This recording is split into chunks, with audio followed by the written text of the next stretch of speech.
Tonight, an eye on Chicago, combining art and science in a dazzling way. And our meteorologist David Yeomans even tried his hand at it. Take a look as he checks out environmental graffiti.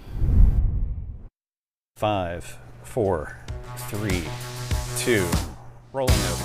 Let's check in with meteorologist David Yeomans. Here go the temperatures, ramping back up to the mid-90s.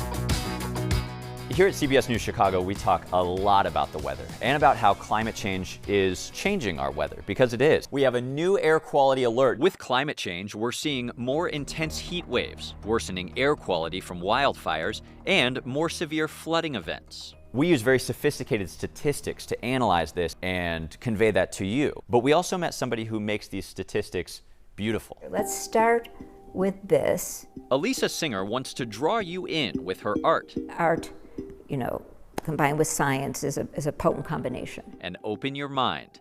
She's the creator of Environmental Graphiti, a digital collection of art based on scientific graphs and data about climate change. I'm not an activist.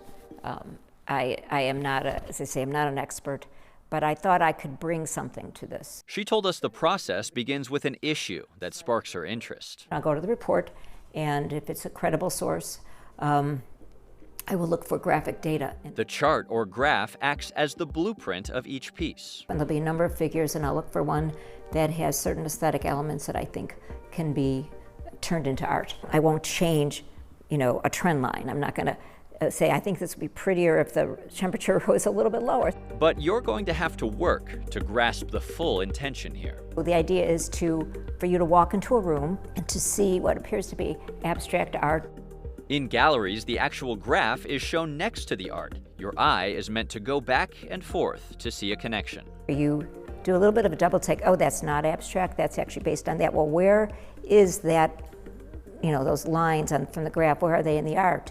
And what is this actually all about? So you've kind of snuck in the science. Yes, sneaky. If I'm doing a piece about sea level rise, I'm not going to try to make it look like an ocean. I want there to be even more of a jarring effect. Aside from galleries, Singer's work has graced the covers of advanced scientific journals and reports. It also can be found at museums and at universities around the world. To me, the art is a form of communication. It's a form of education. But Singer didn't set out to be an artist. She spent many years as a corporate attorney. When I retired in 2013, I decided I wanted to focus finally on creating art, which I love. But I also thought it would be worthwhile to try to combine it with something that I cared about. Before we met, we gave Singer an assignment. We sent her a graph of Chicago's warming temperatures, but she put me to work. You provided me with an interesting graph. Chicago's temperatures from winter to summer back to winter, which have warmed, especially in the winter, by more than 3 degrees. I'm looking at this graph and I'm trying to decide what aspects of it are appealing, that I can make interesting art from it. But remember, her intent is not to illustrate your graph.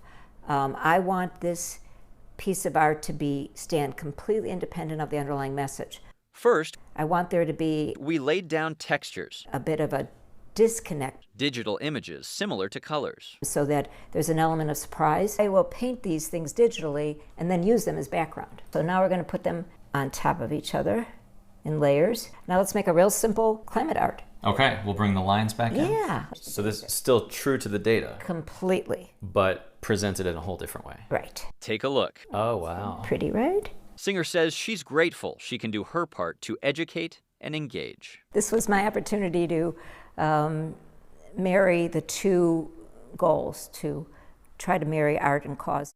Elisa Singer doesn't just do environmental works of art. We also saw her beautiful portraits and other abstracts.